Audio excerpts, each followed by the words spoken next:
कक्षा 12 में हिंदी साहित्य विषय से अध्ययन करने वाले सभी विद्यार्थियों का पुनः एक बार आपके अपने इस YouTube चैनल में स्वागत है। बात कर रहे थे हम अभिव्यक्ति और माध्यम की। पाठ संख्या 4 हमने देख लिया था, पाठ संख्या 5 भी हम देख चुके हैं। आज बात करेंगे पाठ संख्या 6 के बारे में। ब्लूप्रिंट और मॉडल पेपर के अकॉर्डिंग जो आपके प्रश्न बोर्ड एग्जाम 2022 में पूछे जाएंगे वैसे ही प्रश्नों पर हम बात करेंगे। उससे पहले आप देखिए हिंदी साहित्य कक्षा 12 में अभिव्यक्ति और माध्यम का पाठ 6 हम देख रहे हैं, जिसका नाम है कैसे बनती है कविता। इस चैप्टर में से बोर्ड एग्जाम 2022 में आपके एक प्रश्न पूछा जाएगा, 1 अंक का होगा, अर्थात इस पाठ में से कुल आपके 1 अंक के प्रश्न पूछे जाएंगे। और यदि हम बात करेंगे, ये एक प्रश्न होगा आपके ज्ञानात्मक का। ये एक प्रश्न कैसा होगा? ज्ञानात्मक का होगा। और इसी ज्ञानात्मक पैटर्न के प्रश्नों को लेकर के मैं इस पीडीएफ के द्वारा आपके सामने आया हूँ। इस पीडीएफ में लगभग सभी प्रश्न जो है ज्ञानात्मक मैंने आपके सामने रखे हैं, ताकि आपको तैयारी में मदद मिले। बोर्ड परीक्षा 2022 में आप अच्छे अंक लाएं, कोई भी प्रश्न आपसे छूटे नहीं। तो इस वीडियो को अंत तक देखिए और समझने की कोशिश कीजिए। अपनी नोटबुक में उन प्रश्नों के उत्तर उतारने की कोशिश कीजिए। कक्षा 12 हिंदी साहित्य में अभिव्यक्ति और माध्यम के मोस्ट इंपोर्टेंट प्रश्न हम देख रहे थे। बोर्ड परीक्षा 2022 को ध्यान में रखते हुए ब्लूप्रिंट और मॉडल पेपर के आधार पर ये प्रश्न और इनके उत्तर बनाए गए हैं। पाठ संख्या 6 कैसे बनती है कविता, इस पाठ के प्रश्न उत्तर हम यहाँ देखने वाले हैं, जो बिल्कुल ब्लूप्रिंट के अकॉर्डिंग है। इस अपरिचित दुनिया में गोते लगाने वाले आलोचक और कवियों को कविता कैसे लगती है? आलोचक और कवियों को कविता कभी जादू लगती है तो कभी पहेली लगती है। कविता किस परंपरा के रूप में जन्मी? वाचिक रूप में जन्मी कविता आज लिखित रूप में मौजूद है। वाचिक यानी वाच, मौखिक बोलना। सारी जटिलता के बावजूद कविता किसके निकट होती है? सारी जटिलता के बावजूद कविता हमारी संवेदना के निकट होती है। बहुत इंपॉर्टेंट है, संवेदना के निकट होती है। कविता के मूल में क्या है? कविता के मूल में संवेदना है, राग तत्व है। एक अच्छी कविता की क्या विशेषता है? एक अच्छी कविता में शास्त्रीय संगीत की तरह बार बार पढ़ी जाने के लिए आमंत्रित करती है। कविता में किस उपकरण की मदद नहीं ली जा सकती? बहुत इंपॉर्टेंट है।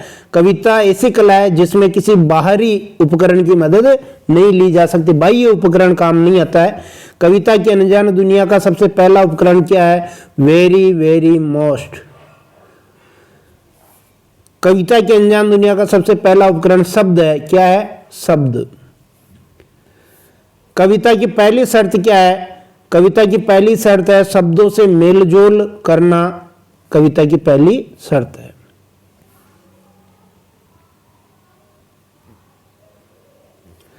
कविता की दुनिया में प्रवेश कैसे किया जा सकता है? शब्दों से जुड़कर कविता की दुनिया में प्रवेश किया जा सकता है।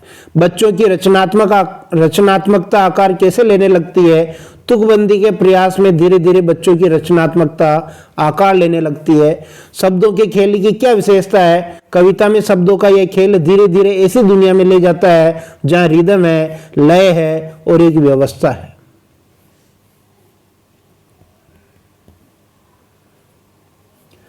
शब्दों के खेल से शुरू हुई कविता के रचने की कहानी कहां तक जाती है? शब्दों के खेल से शुरू हुई कविता के रचने की कहानी शब्दों की व्यवस्था तक जाती है। कविता को इंद्रियों से पकड़ने में सहायक कौन होते हैं? Very very most.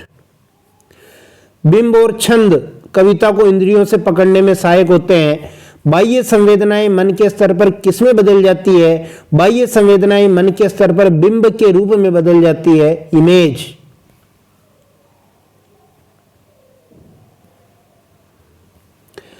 स्मृति चित्र शब्दों के सहारे क्या निर्मित करते हैं? स्मृति चित्र ही शब्दों के सहारे कविता का बिंब निर्मित करते हैं। क्या निर्मित करते हैं? कविता का बिंब निर्मित करते हैं। कौन सा कवि प्रभावशाली कविता रचने में समर्थ हो पाता है? जिस कवि में जितनी बड़ी ऐन्द्रिक पकड़ होती है वह उतनी ही प्रभावशाली कविता रचने में समर्थ हो पाता है।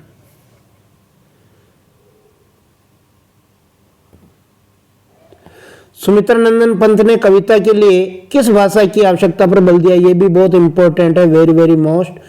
सुमित्रा नंदन पंत ने कविता के लिए चित्र भाषा की आवश्यकता पर बल दिया। किस भाषा पर? चित्र भाषा पर।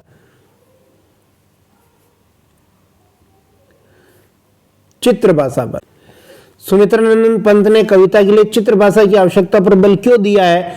क्योंकि चित्रों या बिंबों का प्रभाव मन पर अधिक पड़ता है। दृश्य बिंब अधिक बोधगम्य होते हैं क्योंकि देखी हुई हर चीजें हमें प्रभावित करती है।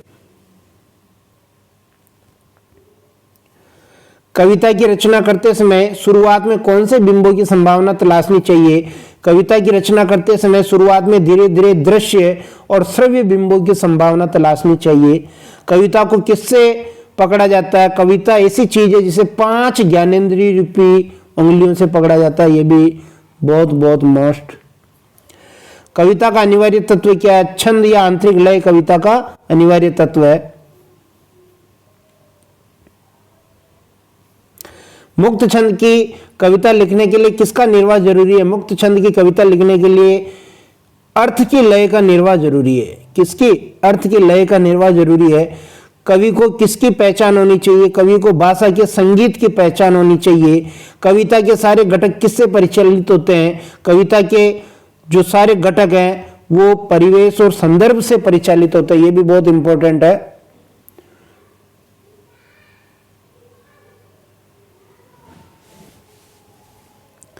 कविता की भाषा, संरचना, बिंब, छंद सब किसके इर्द गिर्द घूमते हैं? कविता की भाषा, संरचना, बिंब, छंद सब परिवेश और संदर्भ के इर्द गिर्द घूमते हैं। परिवेश के साथ साथ कविता के सभी घटक किससे संचालित होते हैं? परिवेश के साथ साथ कविता के सभी घटक भाव तत्व से संचालित होते हैं। वाक्य गठन की विशिष्ट प्रणालियां होती है, उन्हें क्या कहा जाता है? वाक्य गठन की जो विशिष्ट प्रणालियां होती है उन्हें शैली कहा जाता है। कविता के तत्वों को उजागर करने वाली आंतरिक क्षमता को क्या कहते हैं? प्रतिभा। यह भी बहुत इंपॉर्टेंट है।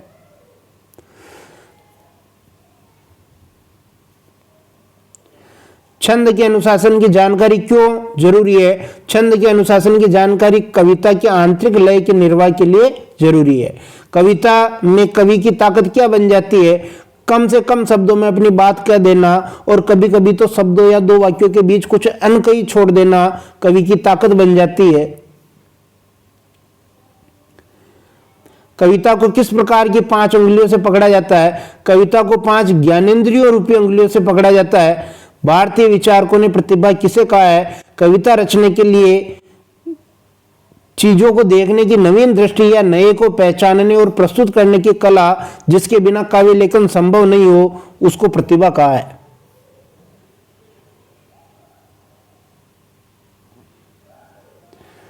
कविता की भाव संपदा क्या बनती है? कवि की वैयक्तिक सोच, दृष्टि और दुनिया को देखने का नजरिया कविता की भाव संपदा बनती है।